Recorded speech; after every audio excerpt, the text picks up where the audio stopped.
हमारे चैनल को सब्सक्राइब करें और बेल आइकन दबाएं। नमस्कार, आदाब। क्राइम पेट्रोल सतर्क के आज के एपिसोड में मैं अनूप सोनी आप सबका स्वागत करता हूं। इस चालाक दुनिया में इंसानियत धड़ल्ले से बिक रही है। हमें अपनी मासूमियत को इस सौदेबाजी से बचाना होगा। कहीं इस दलदल में हम धंस ना जाएं। हमें खुद को बचाना होगा। अंकल मैं काजल, आप प्लीज़ मेरी हेल्प करिए। मुझे आपकी हेल्प की ज़रूरत है अंकल। आप प्लीज़ अंकल मेरी हेल्प करिए, मैं मुसीबत में हूँ।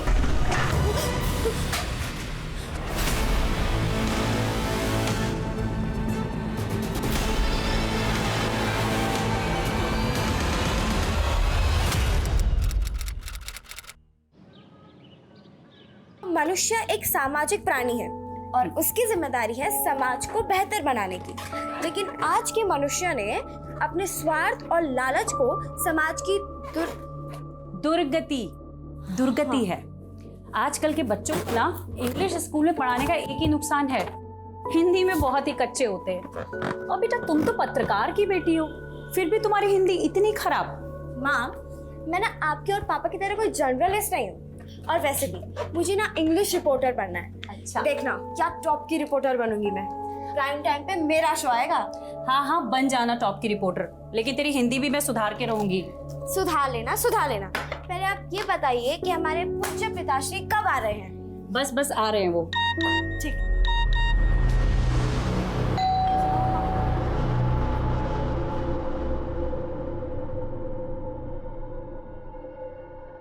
पापा, हो गई पार्टी की तैयारियां?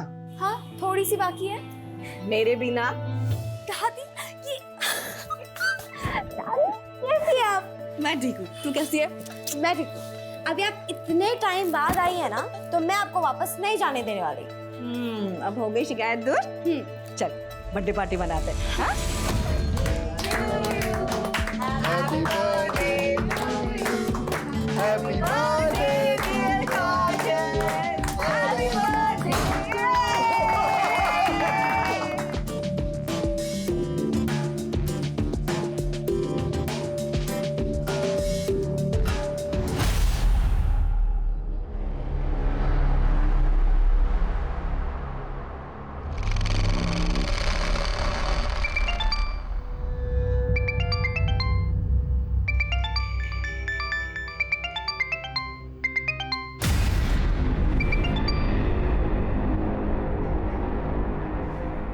क्या हुआ गीतिका? किसका कॉल था गीतिका? किसी का नहीं, ये टेलीकॉलर्स भी ना कॉल कर करके परेशान करते रहते हैं बस।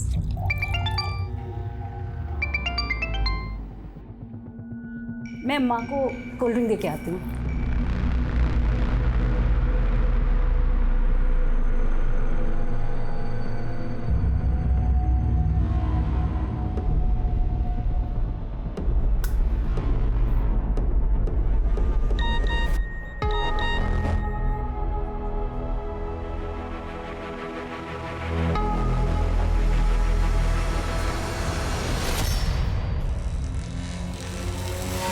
अच्छा, तो ये बात, ये छुपा रही हो तुम मुझसे?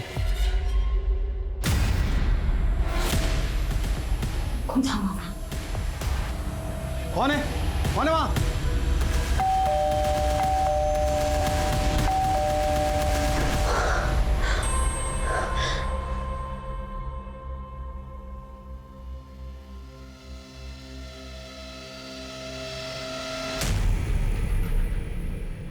ले पहन ले, 10 मिनट के अंदर तैयार हो जा। और हाँ, हाथ मुंह धो धा के अपने आप को ठीक कर ले।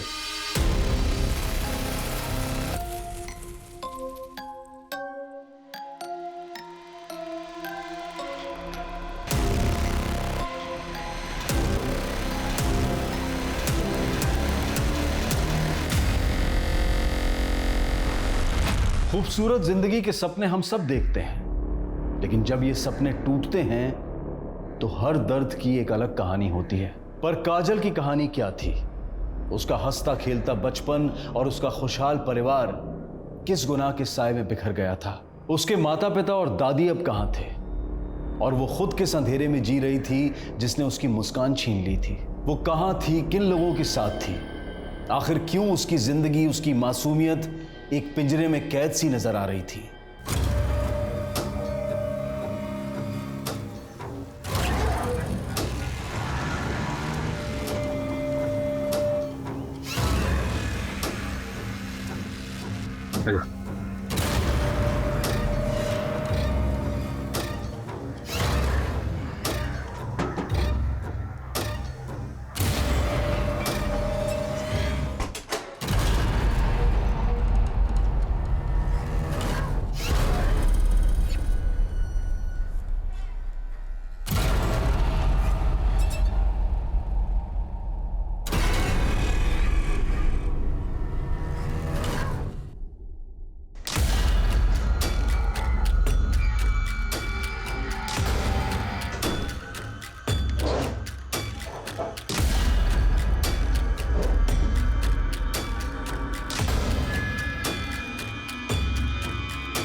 निकाल निकाल निकाल सबका निकाल सबका निकाल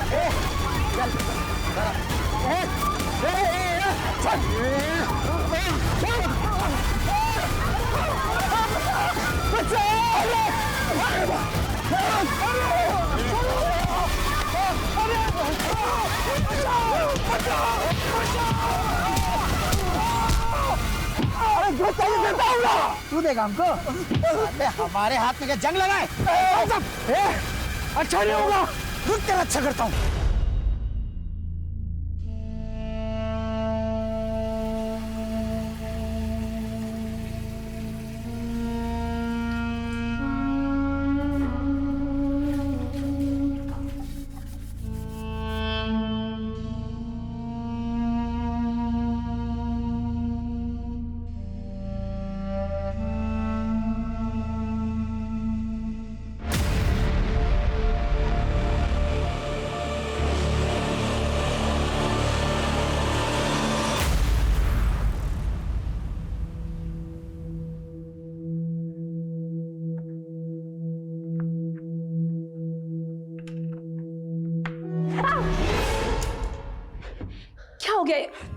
क्या जरूरत थी ये सब करने की?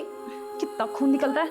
माँ चल उधर चल मेरे कुछ साथ। नहीं हुआ माँ तू चुप रह। ऐसा ही कटे कुछ नहीं हुआ ये छोटा सा कट है, हाँ ज्यादा लग जाती तो।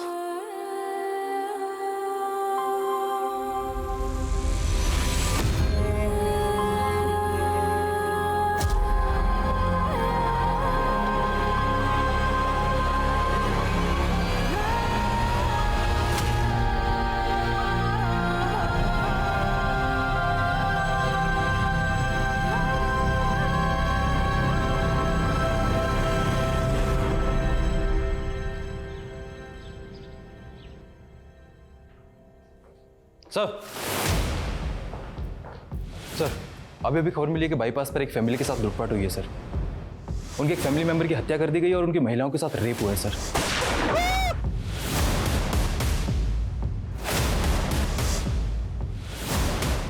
चलो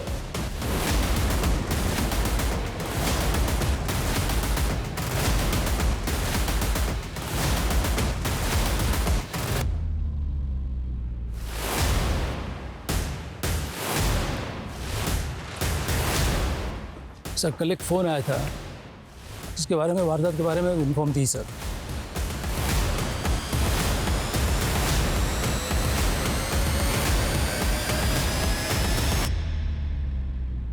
सुनीता इन लेडीज को हॉस्पिटल लेके जाओ, इनका मेडिकल चेकअप कराओ। जी सर।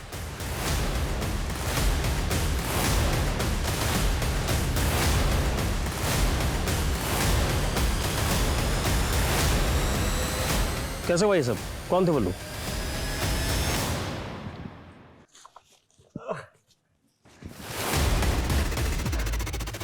हम नहीं जानते वो लोग कौन थे, लेकिन इसका जिम्मेदार सिर्फ आप लोग हैं।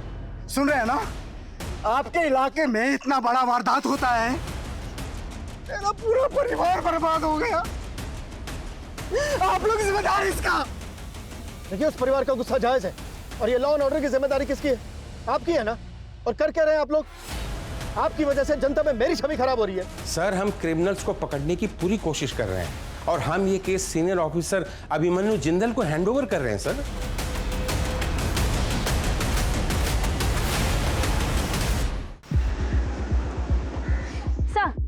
सर। देखिए, मैं आप सभी लोगों को इस बात का भरोसा दिलाना चाहता हूं कि अब इस केस में कोई कोताही नहीं बरती जाएगी। हम उन सभी क्रिमिनल्स का पता लगाने की कोशिश कर रहे हैं जिन्होंने इस वारदात को अंजाम दिया। लेकिन सर, इससे पहले भी इस इलाके में और भी कई वारदातें हो चुकी हैं। देखिए, मैं समझता हूं ये केस बहुत ही संवेदनशील है। इसमें मैं आप सभी लोगों के सहयोग की भी जरूरत है। अगर आप लोगों के पास इस केस से संबंधित कोई भी जानकारी है तो प्लीज हमारे साथ शेयर कीजिए। क्या देख रही है? हमारा नंबर है 93339525। ज्यादा मत देगा कर, दिमाग खराब होता है। चल आजा।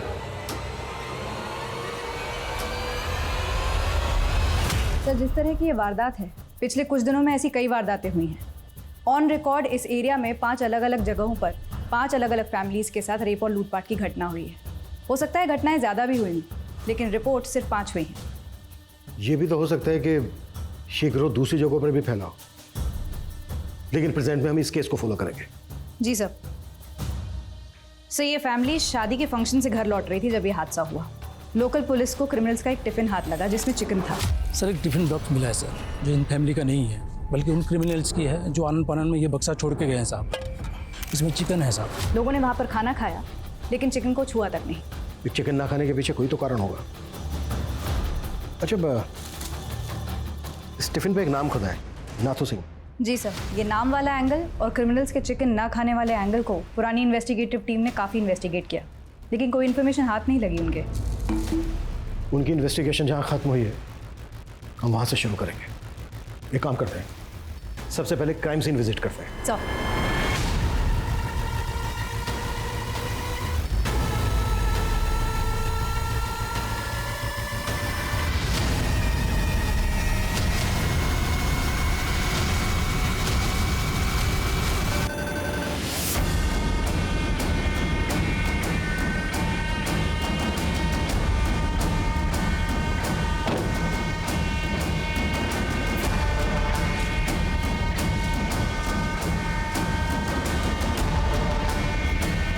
सर, ये जगह बाईपास रोड से लगभग आधा किलोमीटर जंगल के अंदर है। ये जो 5वीं वारदात हुई वो इसी लोकेशन पर हुई।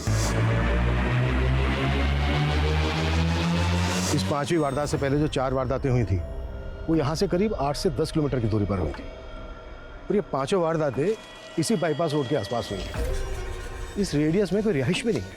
राइट सर, रात को इलाका और भी सुनसान हो जाता होगा, जिसका फायदा क्रिमिनल्स ने उठाया।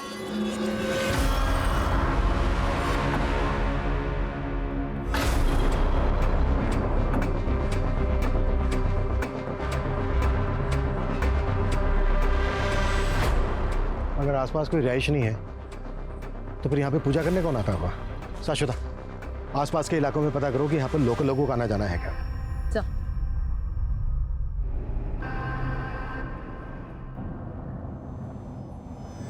गाड़ी रोको, वापस लो, रिवर्स लो।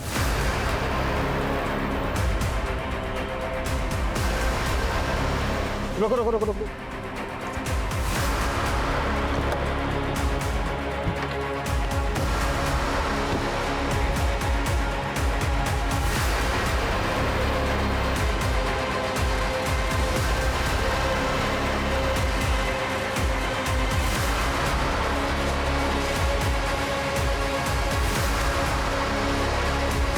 अगर इस कच्चे रास्ते से क्राइम सीन पर जाएं तो क्राइम सीन होगा यहाँ से लगभग 200 से 300 मीटर,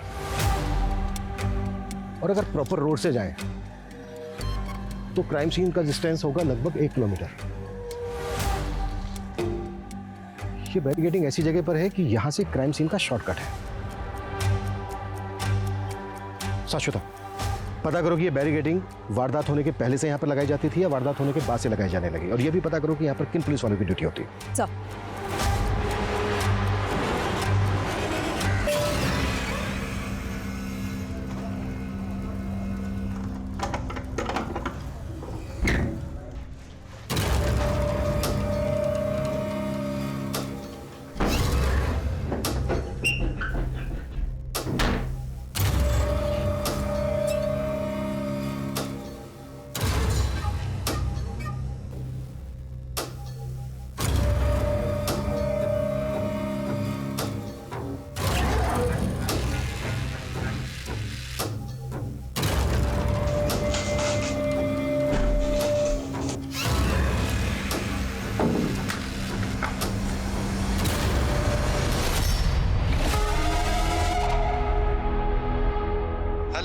हेलो हेलो, मुझे अंकल से बात करनी है। अंकल? कौन अंकल? देखिए आप प्लीज अंकल को फोन दीजिए मुझे। Hello hello hello. सर, वारदात के पहले या बाद में किसी भी पुलिस चौकी ने उस जगह बैरिकेड्स नहीं लगाए थे। वो बैरिकेड्स वहां किसने पहुंचाए इसकी कोई इन्फॉर्मेशन नहीं मिल रही है। कहीं ऐसा तो नहीं है कि वो बैरिकेड क्रिमिनल्स के द्वारा इस्तेमाल किए गए हो? उसी बैरिकेडिंग से टारगेट सेट करके आगे इंफॉर्मेशन पास कर दी जाती हो। एक काम करो, विक्टिम्स की फैमिलीज को बुलाओ। सर, उस रात हम शादी से वापस लौट रहे थे और अचानक गुंडों ने हम पे हमला कर दिया। निकाल सबको निकाल। अच्छा, जहां पर ये वारदात हुई उससे पहले तुम्हें कोई पुलिस बैरिकेडिंग मिली थी? सर, आधा 1 किलोमीटर पहले एक नाकाबंदी पे हमारी गाड़ी रुकवाई गई थी।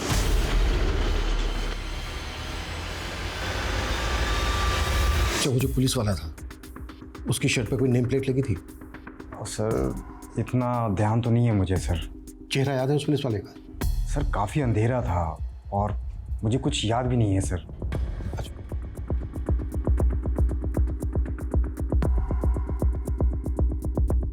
सर, क्राइम सीन के आसपास के रिहायशी इलाकों में हमने उस पत्थर के बारे में इंफॉर्मेशन निकाली जिस पर सिंदूर लगा हुआ मिला था, लेकिन वहाँ के लोग ऐसी कोई पूजा करते हों इसकी इंफॉर्मेशन नहीं निकली। अगर लोकल लोग वहाँ पर पूजा नहीं करते तो क्या क्रिमिनल्स ने वहाँ पर पूजा की होगी? सर, हो सकता है कि ये किसी ट्राइबल कम्युनिटी का काम। ऐसे समुदाय होते हैं जो धार्मिक भी होते हैं और ऐसी वारदातें भी करते हैं। आखिरी वारदात जिस दिन हुई उस दिन मंगलवार था और क्राइम सीन से हमें चिकन से भरा हुआ टिफिन मिला। अक्सर लोग मंगलवार को नॉनवेज नहीं खाते। हो सकता है किसी खास समुदाय के हों। ऐसे समुदाय के बारे में पता करो और इस वारदात से पहले जो 4 वारदातें हुई हैं उनकी फैमिलीज को बुलाओ।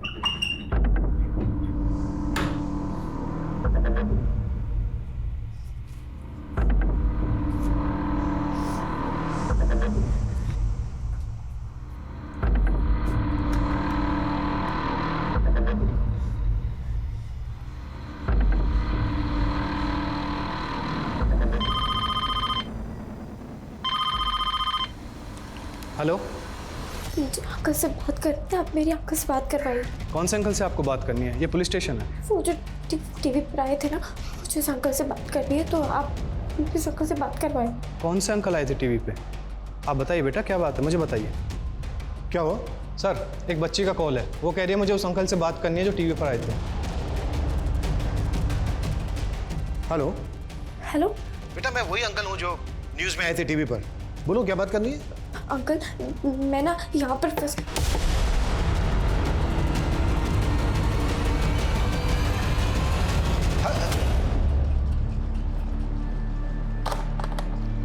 इस बच्चे का दोबारा से फोन आए तो बताना मुझे।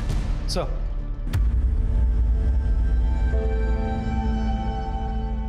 डॉक्टर रंजन, मैं समझ सकता हूँ ये आपके लिए बहुत मुश्किल होगा, पर क्रिमिनल तक पहुंचने के लिए ये हमारे लिए बहुत जरूरी है। 23 मई की रात को जो जो आपके साथ हुआ था, प्लीज वो हमें डिटेल में बताइए। सर उस दिन मेरे नए क्लिनिक का ओपनिंग फंक्शन था।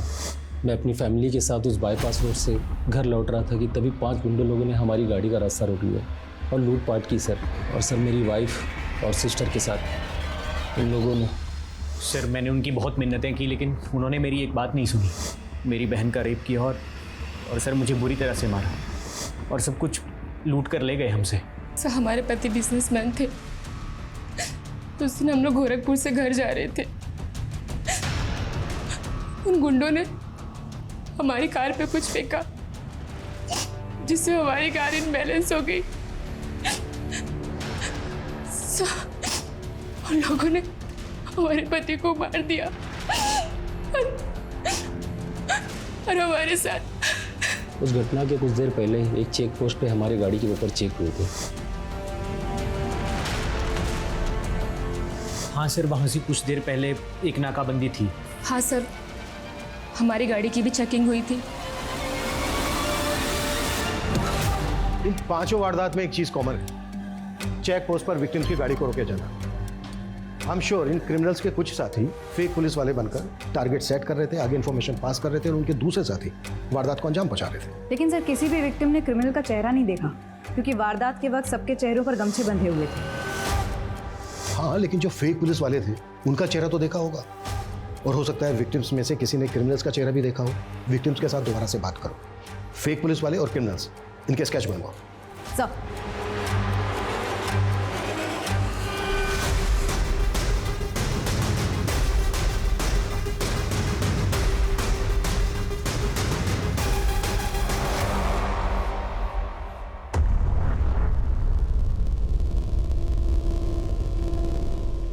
सर उस बच्चे का दोबारा कॉल आया है।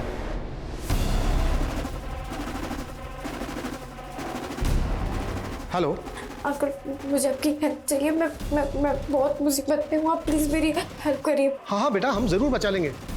अच्छा ये बताओ तुम किस मुसीबत में हो और इस वक्त हो कहाँ पर?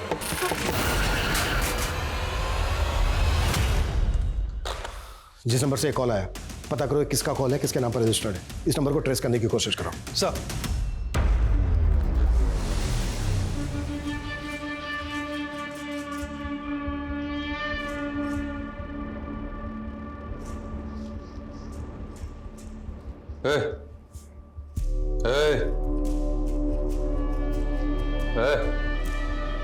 चलो चलना नहीं है।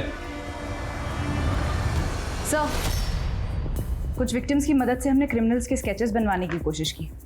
याददाश्त पर काफ़ी जोर देने के बाद ये 7 स्केचेस बने हैं, लेकिन इनकी हुलियों को देखकर ये कहा नहीं जा सकता कि ये कितने एक्यूरेट हैं। अपना डेटा चेक करवाओ, हो सकता है इनमें से किसी का किसी नामी क्रिमिनल के साथ हुलिया मिलता है। अब तक जो ये 5 वारदातें हुई हैं उनमें से पहली वारदात हुई 30 मई को, दूसरी हुई 5 जून को, तीसरी हुई 11 जून को, चौथी हुई 17 जून को और ये आखिरी हुई 23 जून मंगलवार के दिन। 30 मई को जो हुई थी उस दिन सैटरडे था, 5 जून को जो हुई उस दिन फ्राइडे था, 11 जून को जो हुई उस दिन थर्सडे था, 17 जून को जो हुई उस दिन वेडनेसडे था, 23 जून को जो हुई उस दिन ट्यूसडे था, यानी कि मंगलवार। गौर करने वाली बात यह है कि एक वारदात से दूसरी वारदात के बीच 6 दिन का गैप है, 6 डेज। लेकिन जो ये आखिरी वारदात हुई थी 23 जून को मंगलवार के दिन, तब से लेके अब तक 10 दिन हो गए, कोई वारदात नहीं हुई है। 10 डेज। सर हो सकता है इस केस में हमारे इन्वॉल्वमेंट के बाद वो लोग शांत बैठ गए, लेकिन हम शांत नहीं बैठने वाले हैं जब तक कि हमें कोई लीड ना मिल जाए। ये जो आखिरी वारदात हुई थी 23 जून मंगलवार के दिन, इसके क्राइम सीन से हमें मिला था चिकन से भरा हुआ टिफिन, बैरिकेड और पत्थर पर पूजा करने के निशान। तो इस वारदात से पहले की जो ये 4 वारदात हुई हैं, हो सकता है इनके क्राइम सीन पर भी ऐसा कुछ मिले जो अब तक इन्वेस्टिगेटिव टीम को नजर नहीं आया है। हमें ये चारों क्राइम सीन रिविजिट करने हैं। क्लियर? सर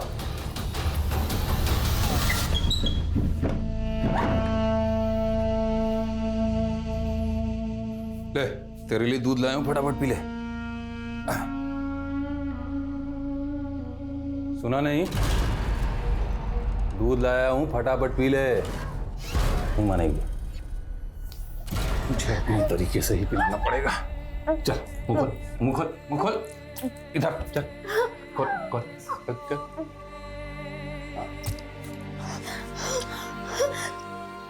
रख के जा रहा हूं, बचा हुआ पी लेना।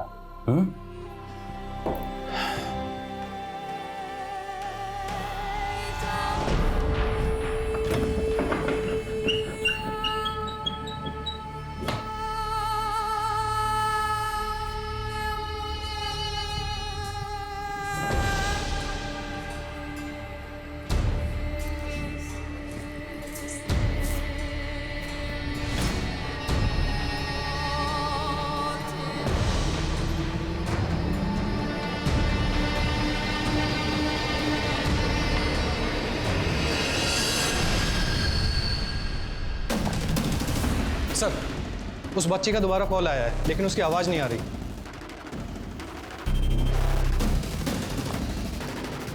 हेलो हेलो हेलो अंकल, मैं काजल, मुझे आपकी हेल्प चाहिए।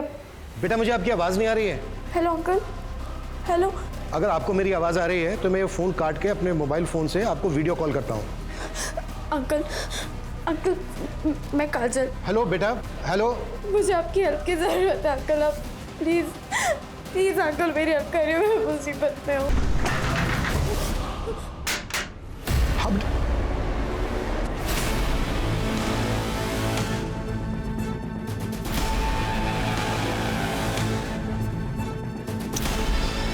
स्विच ऑफ हो गया। बच्ची काफी घबराई हुई लग रही है। ऐसा लग रहा है जैसे किसी मुसीबत में हो, उसको कहीं बंद करके रखा गया हो।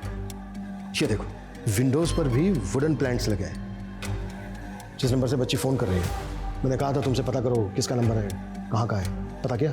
सर, टेलीकॉम सर्विस प्रोवाइडर को बोला था, लेकिन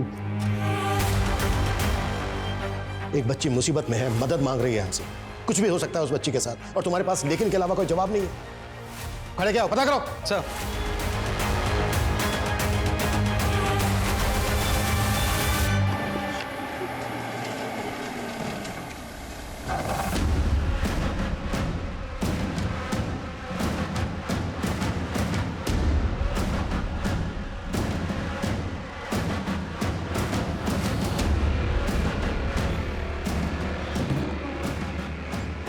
सर, जिस नंबर से वो बच्ची कॉल कर रही थी वह किसी जयदेव वर्मा के नाम से नील कटरा के एड्रेस पर रजिस्टर्ड है, और वो नंबर काफ़ी टाइम से भी बंद आ रहा है।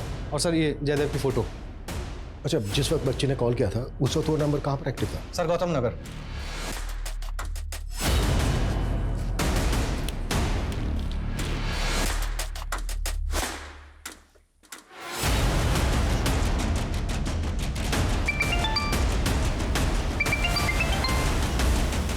सर, मैं आपको ही फ़ोन करने वाली थी। 17 जून को जो चौथी वारदात हुई थी, वहाँ एक खून से सनी हुई शर्ट मिली है। हाई पॉसिबिलिटी है कि एक क्रिमिनल की शर्ट हो और क्राइम के बाद चेंज की गई हो। साक्षिता, अपनी टीम को बोलो कि पूछताछ जारी रखे। मैंने अभी तुम्हें एक जयदेव वर्मा नाम के आदमी का एड्रेस भेजा है। वो बच्ची हमें जिस नंबर से फ़ोन कर रही थी, वो नंबर इस जयदेव वर्मा के नाम पर रजिस्टर्ड है। चेक करो इसे।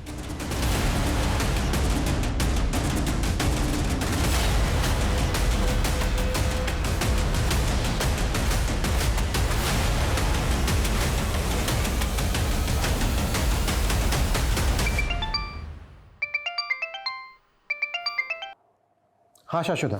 सर, जिस जयदेव वर्मा का आपने एड्रेस भेजा था, वहाँ कोई जयदेव रहता ही नहीं है। आई थिंक वो नंबर फेक आईडी पर लिया गया है। उस नंबर के कॉल रिकॉर्ड्स में हमें 2 नंबर और भी मिले, वो दोनों भी फेक आईडी पर लिए गए। वो बच्ची जरूर गलत लोगों के चंगुल में फंसी है। उस बच्ची ने जिस नंबर से हमें फ़ोन किया था, वो नंबर उस वक्त गौतम नगर में एक्टिव था। गौतम नगर बहुत बड़ी कॉलोनी है। एक काम करो, एक टीम बनाओ, उस टीम को बच्ची का फोटो दो। स्क्रीनशॉट लिया था मैंने, हो सकता है उस एरिया में बच्ची का फोटो देख के उसे कोई आइडेंटिफाई कर ले।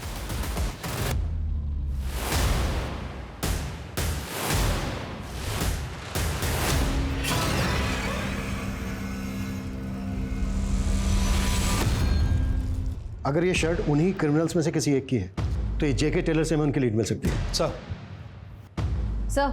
शांतिनगर पुलिस थाने से उस बच्ची के बारे में पता चल गया जो लगातार हमें फ़ोन करती रहती है। सर, लगभग 1 साल पहले इस बच्ची के माँ बाप की मौत एक कार एक्सीडेंट में हो गई थी, तभी से ये बच्ची मिसिंग। वो बच्ची 1 साल से मिसिंग है।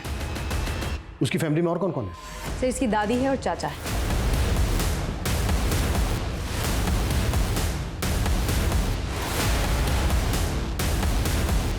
मेरी काजल जिंदा कहाँ है वो? आप उसे अपने साथ लेके क्यों नहीं आए?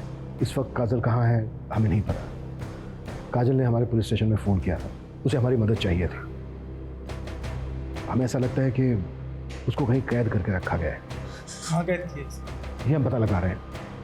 आप लोग प्लीज ये बताइए कि 1 साल पहले एग्जैक्टली क्या बात?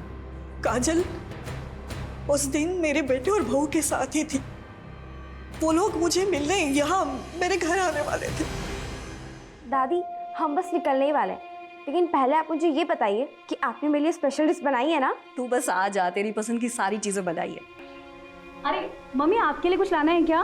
नहीं नहीं बेटा, तुम लोग जल्दी से आ जाओ बस। मैं शाम तक इंतजार करती रही, फिर खबर मिली कि उनका एक्सीडेंट हो गया है।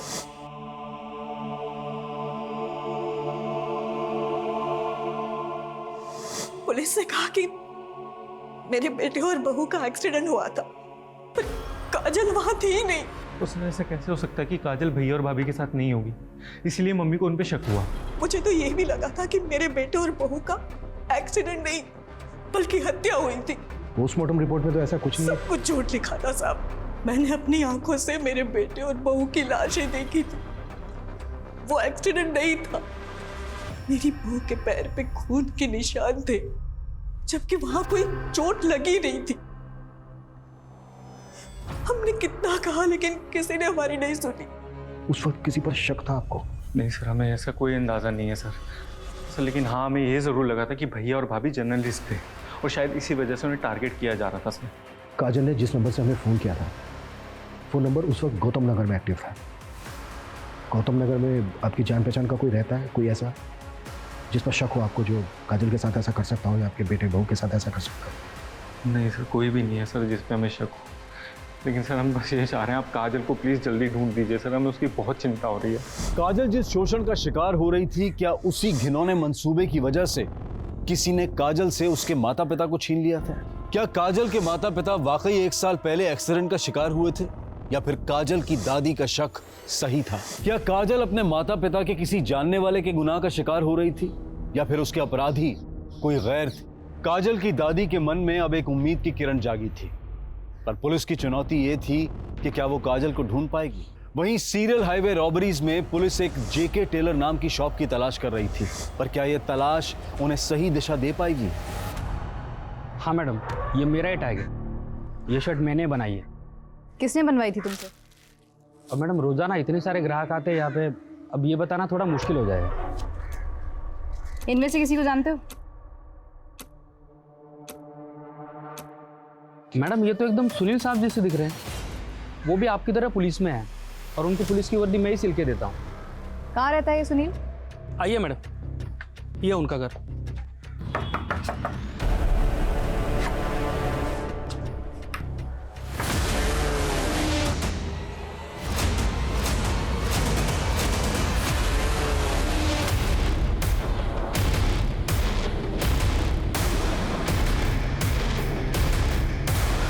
सर मैंने सुनील के रिकॉर्ड्स अच्छे से चेक किए, कहीं भी इन्फॉर्मेशन नहीं मिली कि वो पुलिस वाला है। जबकि अमोल ने सुनील का फोटो आइडेंटिफाई करते हुए कहा है कि ये वही पुलिस वाला है जिसने वारदात वाले दिन बैरिकेडिंग पर उसकी गाड़ी रोकी थी। मतलब अब ये साफ है कि सुनील उन क्रिमिनल्स में से एक है जो फेक पुलिस वाले बनकर टारगेट सेट करते थे और उनके बाकी के साथी वारदात को अंजाम देते थे। सर टेलर ने जो सुनील का नंबर दिया था वो किसी फेक आईडी पर रजिस्टर्ड है, और सर सुनील का वो नंबर उन 2 नंबरों में से एक है जिससे काजल हमें कॉल करती थी। मतलब इस सुनील का काजल के अब्डक्शन से भी कनेक्शन है?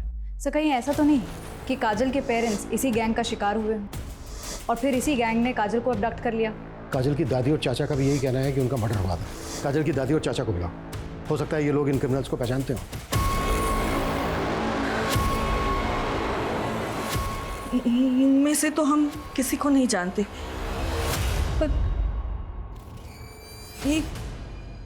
ये आदमी का चेहरा कुछ दिखा दिखा लग रहा है। कहाँ देखा था आपने इसको?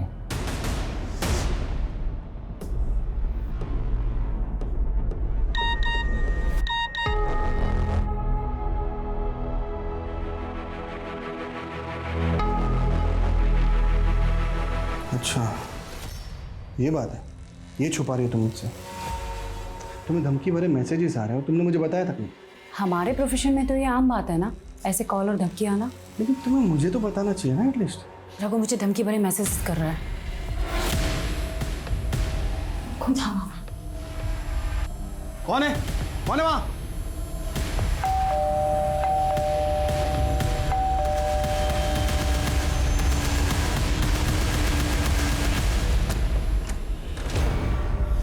तेरी हिम्मत कैसे हुई गीतिका को धमकी देने की? हाँ? चल रे, आराम से शांत। मुझे तो लगा यार तुम अकेले ही बेवकूफ आदमी हो, तुम्हारी पत्नी तो समझदार होगी, पर नहीं, तुम दोनों के ऊपर ईमानदारी और अच्छाई की चर्बी चढ़ी हुई है। अब पते की बात सुन लो, केस जो है ना वापस ले, नहीं तो सबको मार देंगे। किस वजह से ये आदमी आपके बेटे और बहू को धमकी दे रहा था? वो हमने हमारे बेटे और बहू को बाद में पूछा भी था, पर उन्होंने हमें कुछ नहीं बताया। एक तरफ हाईवे पर लूट और रेप के केस, और दूसरी तरफ उन क्रिमिनल्स में से एक क्रिमिनल काजल की फैमिली के पर्सनल स्पेस तक पहुंच गया। से हाईवे रॉबरीज के 5 केसेस काजल के केस से बिल्कुल अलग लग रहे हैं। काजल के पेरेंट्स की संदिग्ध हालत में मौत और उसको कैप्टिव रखना, इसके पीछे कोई बड़ा मकसद लग रहा है सर। अब तक हम मानकर चल रहे हैं कि काजल को गौतम नगर में कहीं कैप्टिव करके रखा गया होगा। एक काम करो, गौतम नगर में क्रिमिनल्स के बारे में पूछताछ करवाओ, शायद वहां पर किसी ने किसी को देखा हो। सर जैन सर, पुलिस चारों तरफ से दबाव में थी। सीरियल हाईवे रॉबरीज के केस की तरह अब काजल मिसिंग केस भी मीडिया में छाने लगा था, और काजल के माता पिता की सस्पिशियस डेथ केस को रीओपन करने की मांग लगातार उठने लगी थी। पुलिस को अब यह डर लग रहा था कि कहीं इस गहमा गहमी में क्रिमिनल काजल की जान ना ले ले, क्योंकि इस खतरे से काजल को बचा पाना आसान नहीं था। हाँ सर, ये बच्ची को मैंने कई बार देखा हूँ। ये लड़का मेरे ऑटो में कई बार इसको लेके जाता था। ये दोनों लड़के और बच्ची अब कहाँ मिलेंगे? और तुम इनको कहाँ से पिक करते थे अपने ऑटो में?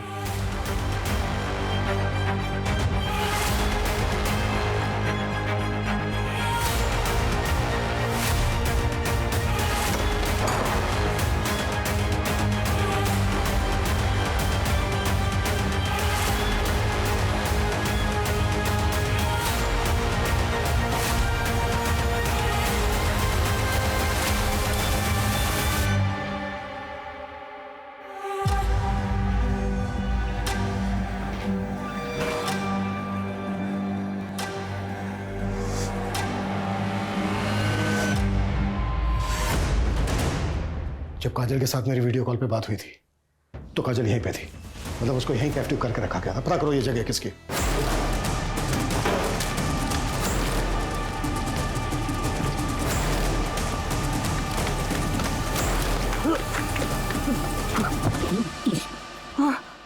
काजल कहाँ है? मुझे नहीं मालूम, उसको दिलीप लेके गया था। कौन दिलीप, और कहाँ ले गया था? वो सब मुझे नहीं मालूम। 1 साल पहले काजल का किडनैप तुम लोगों ने किया था ना?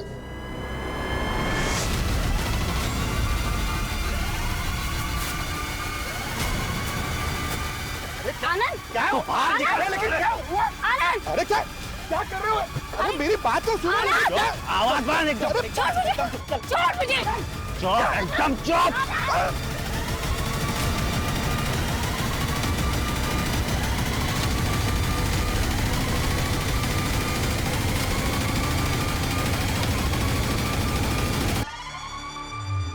और पिछले 1 साल से साहब उससे मजे कर रहे हैं। ये जो हाईवे पे लूट और रेप के केसेस होते थे, ये सब भी तुम उसी साहब के कहने पे करते थे ना? नहीं साहब, इसमें हमारे साहब का कोई हाथ नहीं है। ये तो हमारे समुदाय का पुराना धंधा है। हम अपने देवता को प्रसन्न करते हैं, और हम में से एक पुलिस के भेष में बैरिकेडिंग लगा के टारगेट सेट करता है और हमको इन्फॉर्म कर देता है। कि सुनील तो तुम्हारे लिए काम करता था, फिर उसको क्यों मारा? उसके साथ बंटवारे के लिए झगड़ा हो गया था, तो मेरे लोगों ने उसको मार दिया। देख, सब कुछ तो बता दिया तूने, अब ये भी बोल दे कि तेरा सांप कौन है और काजल कहाँ है। पिछले 1 साल से मालिक के लिए तुझे संभाल के रखा था, बिल्कुल कांच की तरह, खरोच भी ना पाए, लेकिन अब मालिक ने बोल दिया कि तुझे खत्म कर दूं। लेकिन ऐसे कैसे हैं? मेरे भी तो कुछ अरमान है, उनको भी तो पूरा करना है,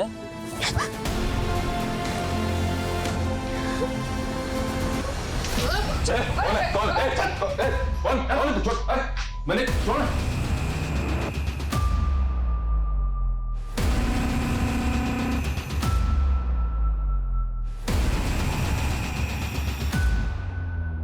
देखो बेटा, डरो मत, तुम्हें डरने की कोई जरूरत नहीं है, अब तुम हमारे पास हो, कुछ नहीं होने देंगे हम तुम्हें।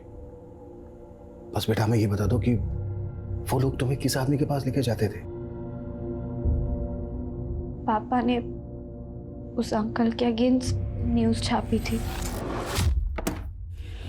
चल अंदर चल, इधर है तेरा पति, किधर बुला बुला उसको। अरे अरे क्या कर क्या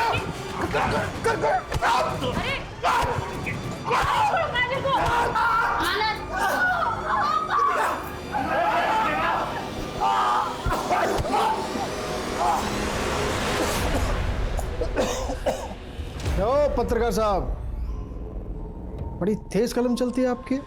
सपाट सपाट सपाट, पर गलती से ना हमारे बारे में थोड़ा उल्टा सीधा लिख गई। लिखती तो बड़ा अच्छा है। अरे रघु, अरे क्या कहते हैं उसको?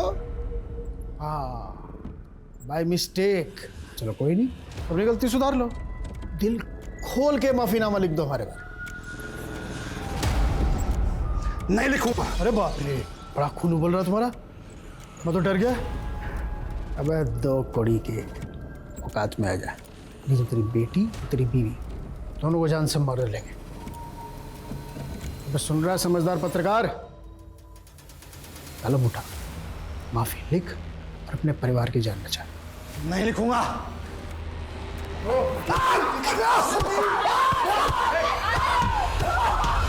उसके करप्शन की एविडेंस थे,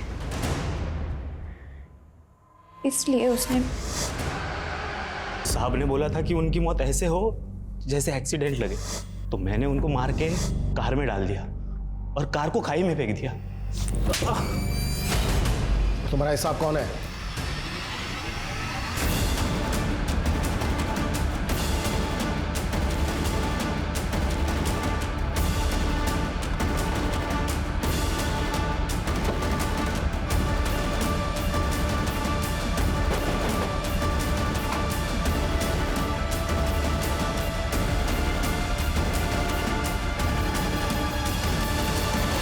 पता भी है किस पे हाथ डालो तुम?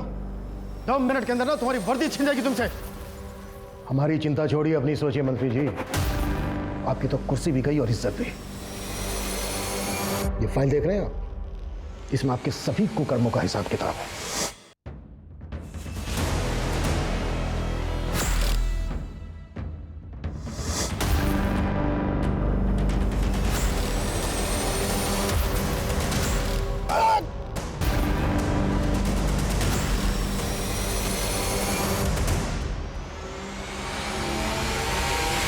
और आपके कुछ वीडियो भी हैं हमारे पास जो इस बात का सबूत है कि आप लड़कियों को बंदी बना के रखते थे और समय समय पर उनका रेप भी करते थे। जय ससुराल। काजल के माता पिता द्वारा जुटाए गए सबूतों और काजल के बयान के आधार पर पुलिस ने पशुपति के खिलाफ चार्जशीट फाइल की। वहीं रघु और दिलीप के बाद पुलिस ने निम्बट समुदाय के बाकी क्रिमिनल्स को गिरफ्तार कर लिया जो कि एक लंबे समय से हाईवे रॉबरीज में इन्वॉल्व थे। 1 साल के लंबे इंतजार के बाद आखिरकार काजल अपनों के बीच पहुंच गई, लेकिन अपनी आंखों के सामने अपने माता पिता की हत्या देखने के बाद वो पशुपति और बाकी के अपराधियों के बीच रोजाना शोषित हो रही थी। पर फिर भी उसने हिम्मत से काम लिया और अपनी आवाज पुलिस तक पहुंचाने की कोशिश की। काजल अपने दर्द से कभी नहीं उबर सकती, लेकिन फिर भी वो रिपोर्टर बनकर अपने स्वर्गीय माता पिता का सपना पूरा करना चाहती है। हम उम्मीद करते हैं कि काजल के सपने जरूर पूरे हों। अब मैं अनूप सोनी आपसे विदा लेता हूं। फिर मुलाकात होगी क्राइम पेट्रोल सतर्क में एक और नए केस के साथ। तब तक अपना और अपने परिवार का ख्याल रखें, सतर्क रहें, सुरक्षित रहें और देखते रहें क्राइम पेट्रोल सतर्क। जय Hind. For more updates, subscribe to our channel, click the show links and enjoy watching the videos.